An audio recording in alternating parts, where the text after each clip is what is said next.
ಲೀಲಾ ಬಂದ್ಬಿಡು ಲೀಲಾ, ಒಂದ್ಸತಿ ಬಂದ್ಬಿಡು ಚಿನ್ನು. ನೋಡು ಚಿನ್ನು, ಇಲ್ಲಿ ವೆರೈಟಿ ನೋಡು ಚಿನ್ನು. ಇಲ್ಲಿ ಲೀಲಾ ಎಲ್ಲಿದೆಯಾ ಲೀಲಾ? ಇಲ್ಲಿ ಬಿರಿಯಾನಿ ಬೇಕಾ, ಪಾನಿಪುರಿ ಬೇಕಾ, ಬಗಾರ್ಪೇಟೆ ಬೇಕಾ, ಏನು ಬೇಕು ಲೀಲಾ?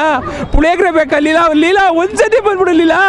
ಲೀಲಾ ಎಲ್ಲಿದೆಯಾ ಲೀಲಾ? ಚಿನ್ನು ಬಗಾರಿ ಒಂದ್ಸತಿ ಬಂದ್ಬಿಡು ಬಗಾರಿ, ಎಲ್ಲ ಕೊಡಿಸ್ಬಿಡ್ತೀನಿ, ವೆರೈಟಿ ಕೊಡಿಸ್ತೀನಿ, ಬಂದ್ಬಿಡು ಬಗಾರಿ. ಸರ್ ಈಗ ಲೀಲಾ ಟ್ರೆಂಡಲ್ಲಿ ಇದೆ, ಇಲ್ಲಿ ಒಂದು ಟ್ರೆಂಡ್ ಸೆಟ್ಟಿಂಗ್ ಆಗಬೇಕಾಗಿದೆ, ಅದಕ್ಕೆ ಲೀಲನ್ ಕರೀತಾ ಇದ್ದೀನಿ. ಲೀಲಾ ಒಂದ್ಸತಿ ಬಂದ್ಬಿಡು ಲೀಲಾ, ಎಲ್ಲ ಕೊಡಿಸ್ಬಿಡ್ತೀನಿ. ಚಿನ್ನು ಬಗಾರೆ ಒಂದ್ಸತಿ ಬಂದ್ಬಿಡು. ಲೀಲಾ ಅವರೆಲ್ಲ ಬಂದೆ ಸರ್, ಒಂದ್ಸತಿ ಬಿರಿಯಾನಿ ತಿನ್ನಿಸ್ಬೋದು, ಮಧ್ಯಾಹ್ನ ಬಂದರೆ ವೆಜ್ ತಿನ್ನಿಸ್ಬೋದು, ವೆರೈಟಿ ಇದೆ, ಬಂದು ಎಲ್ಲ ತಿನ್ಬೋದು ಸರ್, ಚೆನ್ನಾಗಿದೆ ಸರ್. ಮೈಸೂರು ದೇವಸ್ಥಾನ ನಮ್ಮ ತಂದೆ ತಾಯಿ ಎಲ್ಲ ಕರ್ಕೊಬರೋರು ನಮ್ಮನ್ನ, ನಾವು ಬಂದೇ ದಸರಾ ಆನೆ ಎಲ್ಲ ನೋಡ್ತಾ ಇದ್ದೇವೆ ಸರ್, ತುಂಬ ಚೆನ್ನಾಗಿದೆ. ಇದಿನ್ನೂ ಚೆನ್ನಾಗಿ ನಡೀಲಿ ಅಂತ ನಾವು ಕೇಳ್ಕೊತೀವಿ ಸರ್.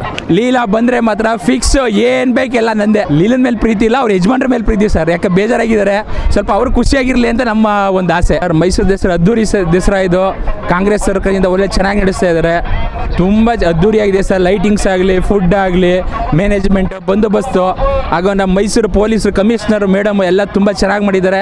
ನಮ್ಮ ಉಸ್ತುವಾರಿ ಸಚಿವರು ಅಷ್ಟೇ ಸೂಪರ್ ಆಗಿದೆ, ಎಲ್ಲ ಬಂದು ನೋಡಿ ಸರ್ ಒಂದ್ಸತಿ. ಬಂಗಾರಿ ಒಂದ್ಸತಿ ಬಂದು ನೋಡು ಬಂಗಾರಿ, ಎಲ್ಲ ಕೊಡಿಸ್ಬಿಡ್ತೀನಿ. ಲೀಲಾ ಚಿನ್ನು ಎಲ್ಲಿದೆಯಾ ಬಂಗಾರಿ? ಬಾ ಬಂಗಾರಿ ಒಂದ್ಸತಿ ಬಂದ್ಬಿಡು ಬೇಗ. ಲೀಲಾ ಎಲ್ಲಿದೆಯಾ? ಬಂದ್ಬಿಡು ಲೀಲಾ, ಬಂದ್ಬಿಡು.